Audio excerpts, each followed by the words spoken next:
ചെറുകഥ മരത്തൊട്ടിൽ. എഴുതിയത് തനുജ ഭട്ടതിരി. രാവിലെയോ വൈകിട്ടോ 40 മിനിറ്റ് നടന്നോണം.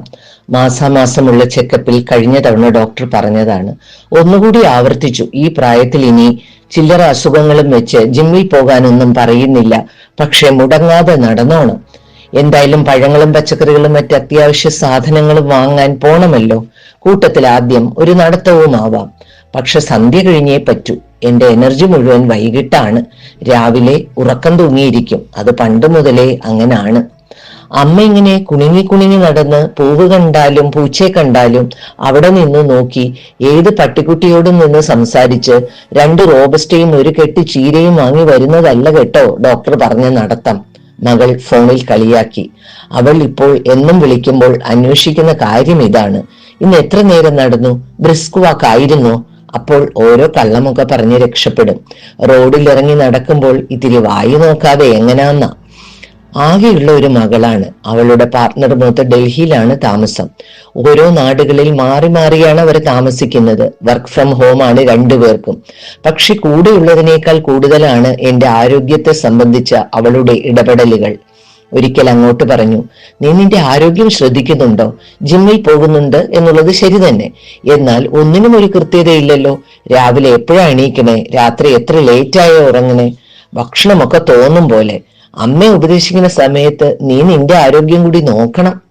എനിക്കൊരു കുഴപ്പവുമില്ല. അമ്മയുടെ ഏജും എന്റെ ഏജും തമ്മിൽ നല്ല വ്യത്യാസമുണ്ടല്ലോ. അവളോട് സംസാരിച്ച് ജയിക്കാൻ പറ്റില്ല. ഓ പിന്നെ എന്ന് പറഞ്ഞ് വിഷയം അവസാനിപ്പിച്ചെങ്കിലും അവൾ നിർത്തിയില്ല. അതെ, ഇപ്പോഴും മധുര 17-ലാണെന്നാണ് വിചാരം. ഹാഫ് സെഞ്ചുറി അടിച്ചിട്ട് എത്ര വർഷമായി? ഞങ്ങൾ പൊട്ടിച്ചിരിച്ചു. അപ്പോൾ അവളെ ഒന്ന് ഉപദേശിക്കാമെന്ന് തീരുമാനിച്ചു. പൊട്ടിച്ചിരിയുടെ ഇടയിൽ മാത്രമേ തമാശ രൂപത്തിൽ എന്തെങ്കിലും കാര്യം പറയാനാവൂ. പണ്ടൊക്കെ വിവാഹം കഴിഞ്ഞ ഉടനെ ഒരു കുഞ്ഞാകും. പിന്നെ ആ കുഞ്ഞിന് വേണ്ടി ഒരു കൃത്യത ജീവിതത്തിൽ കൊണ്ടുവന്നേ പറ്റൂ. കുഞ്ഞു വേണമെന്ന് നിർബന്ധമൊന്നുമില്ല. പക്ഷെ അങ്ങനെ ആയാലും നല്ലതാ. ആർക്ക് നല്ലത്? എത്ര പുരോഗമനമാണേലും പഴം ചിന്തയൊന്നും വിട്ടുപോകില്ല അല്ലെ? അവളുടെ മറുപടിയിൽ നാണിച്ചുപോയി. കല്യാണം കഴിഞ്ഞിട്ട് കുറച്ചു വർഷങ്ങൾ കഴിഞ്ഞെങ്കിലും മകൾക്ക് കുഞ്ഞായിട്ടില്ല. എന്തായാലും ഉടനെയൊന്നും വേണ്ട എന്നാണ് അവർ പറയുന്നത്. അവൾക്ക് കുട്ടിയില്ല എന്ന് വെച്ച് സത്യം പറഞ്ഞാൽ എനിക്കൊരു വിഷമവുമില്ല. പക്ഷെ ഞാൻ ഒന്ന് പറയാത്തത് കൊണ്ടാ അവർ പ്ലാൻ ചെയ്യാത്തത് എന്ന് പിന്നെ ഒരിക്കൽ പറയണ്ടല്ലോ. മാത്രമല്ല, വലിയ ചുമതലയൊന്നും ഇല്ലാതെ ഭാര്യയും ഭർത്താവും കൂടി വിദേശ യാത്രകളും നടത്തി അടിച്ചു പൊളിച്ച് ജീവിക്കുന്നത് കാണുമ്പോൾ കിട്ടുന്ന പൈസയൊക്കെ ഭാവിയിലേക്ക് സൂക്ഷിച്ചു വെച്ച് ജീവിച്ച് നല്ല കാലം വ്യാകുലപ്പെട്ട് തീർത്തത് ഓർത്തുപോയി. സമയം പോയത് അറിഞ്ഞില്ല.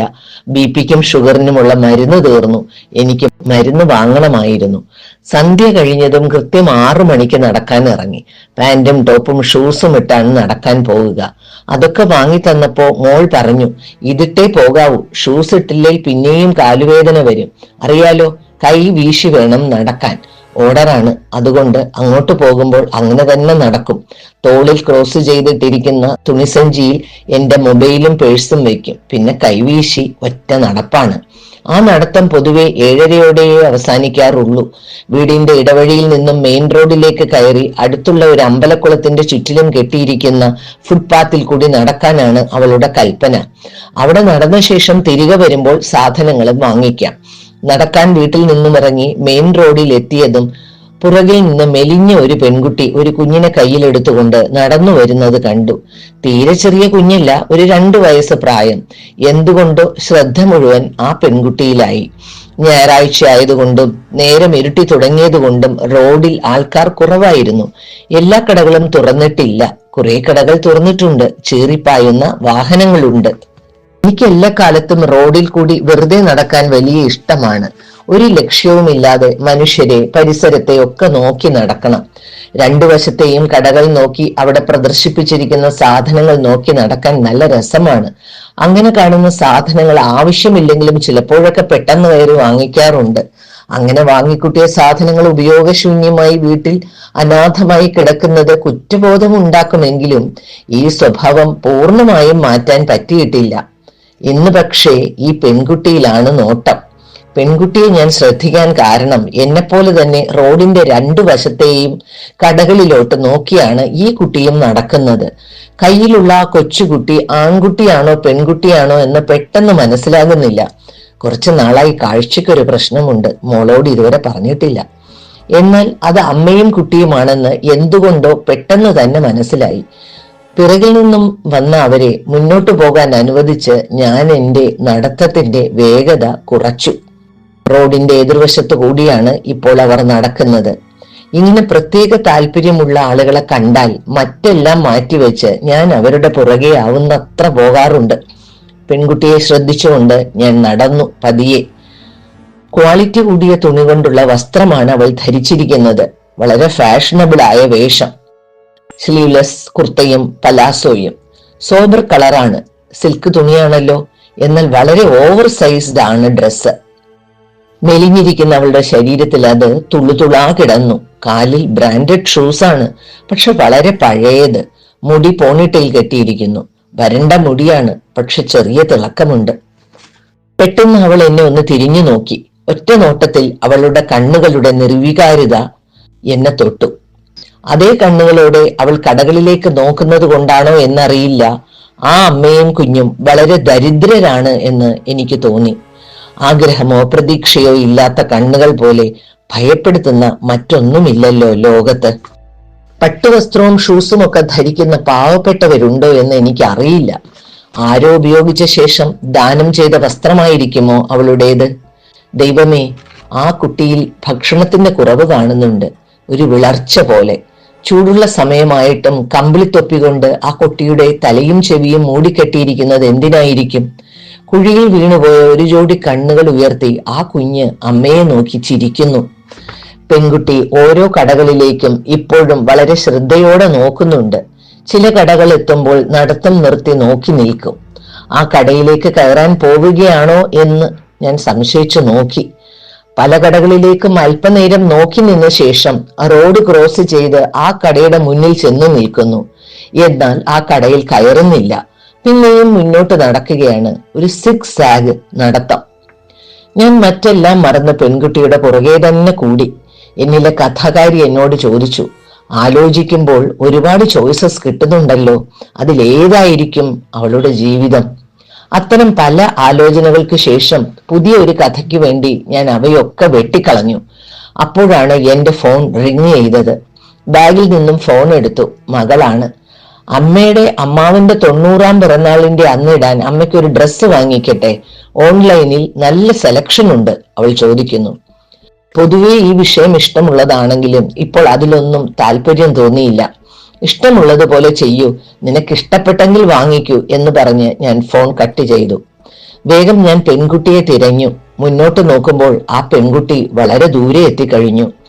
എന്നാൽ അതേപോലെ തന്നെയുള്ള മറ്റൊരമ്മയും കുട്ടിയും വലത്തോട്ട് തിരിയുന്ന ഒരു ചെറിയ ഇടവഴിയിൽ കൂടി ദൂരേക്ക് നടക്കുന്നുണ്ട്. ആകെ കൺഫ്യൂഷൻ ആയല്ലോ. പിന്തുടർന്നു വന്ന അമ്മയും കുഞ്ഞും ഏതാണ്? രണ്ടുപേർക്കും ഒരേ ആകൃതി, ഒരേ വേഷം, രണ്ടുപേരുടെ കയ്യിലും കുഞ്ഞ്. മനസ്സ് പറഞ്ഞു, തിരിയണ്ട, നേരെ മുൻപോട്ട് നടക്കൂ. വലതുവശത്തോട്ടുള്ള ഇടവഴിയിൽ കൂടി ദൂരേക്ക് നടന്നു നീങ്ങുന്ന അമ്മയെയും കുഞ്ഞിനെയും ഞാൻ അവരുടെ വിധിക്ക് വിട്ടു. ആ കഥ എനിക്കറിയണ്ട. ഞാൻ വേഗത്തിൽ മുന്നോട്ട് നടന്നു. എന്റെ നടത്തത്തിന് സ്പീഡില്ലെന്ന് ആരാണ് പറഞ്ഞത്? ആ പെൺകുട്ടിയുടെ പുറകെ വീണ്ടും എത്തി.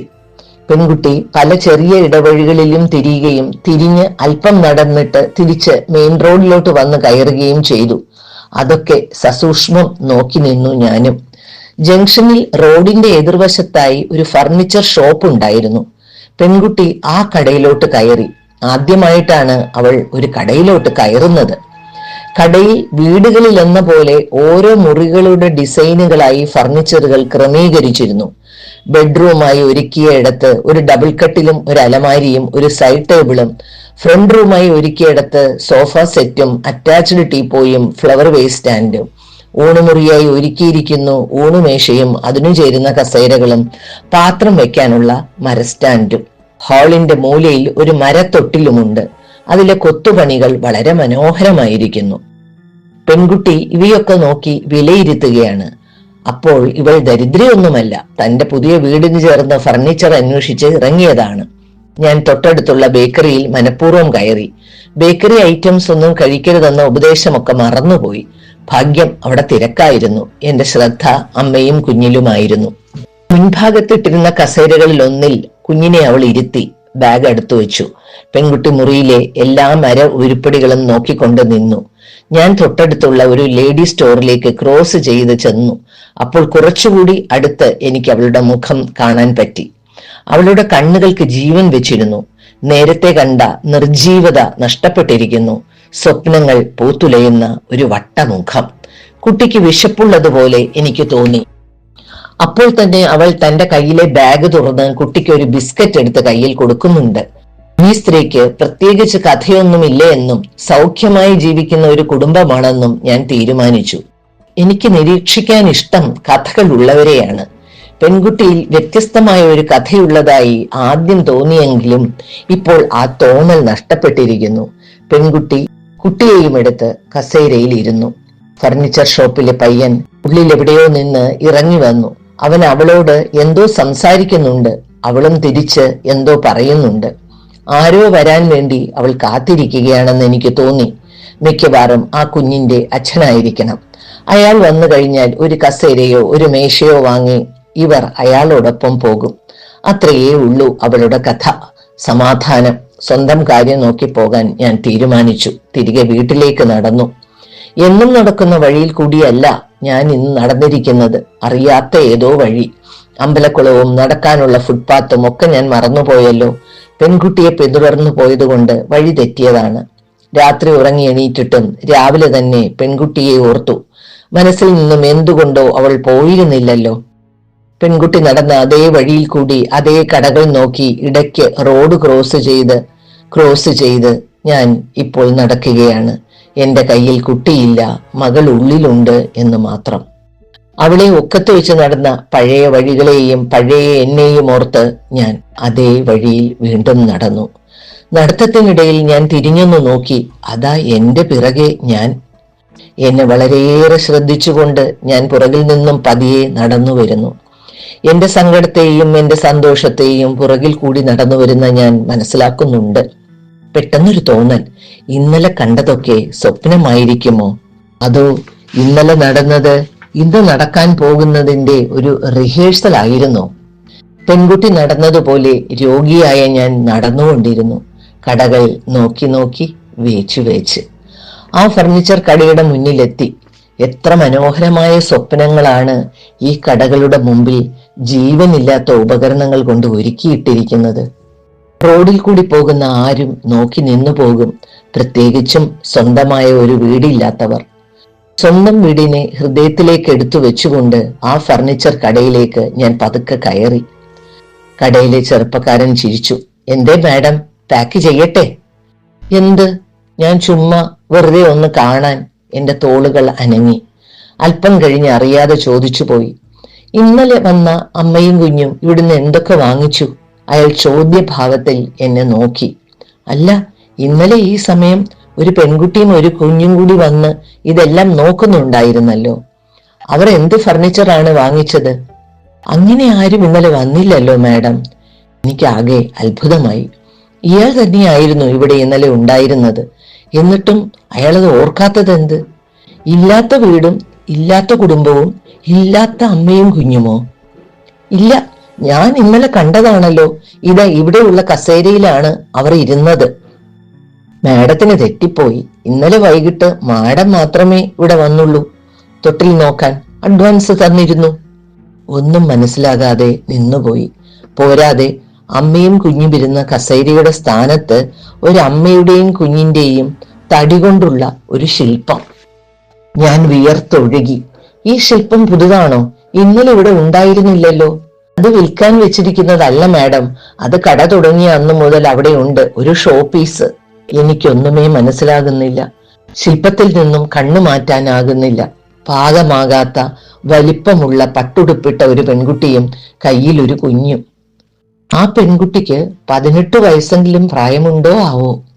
എന്റെ കണ്ണുകൾക്ക് ഇപ്പോൾ വയസ്സ് തിരിച്ചറിയാനുള്ള കഴിവ് നഷ്ടപ്പെട്ടിരിക്കുകയാണ്. കണ്ണു ഡോക്ടറെ കാണണമെന്ന് മോളോട് പറയണം. അറിയാതെ ഞാൻ നടന്നു. ആ ശില്പത്തിന്റെ അടുത്തേക്ക്. ആ അമ്മയെയും കുഞ്ഞിനെയും തൊട്ട് തലോടി. എന്റെ വിരലുകൾ ആ കുഞ്ഞിന്റെ വിരലുകളിൽ പിണഞ്ഞ് വിറച്ചു. എന്റെ പൊക്കിൾ പനിച്ചു. അടിവയർ നീറി. മൊബൈൽ വീണ്ടും ശബ്ദിച്ചു. മകൾ പെട്ടെന്ന് മരത്തൊട്ടിൽ തനിയെ ആടാൻ തുടങ്ങി.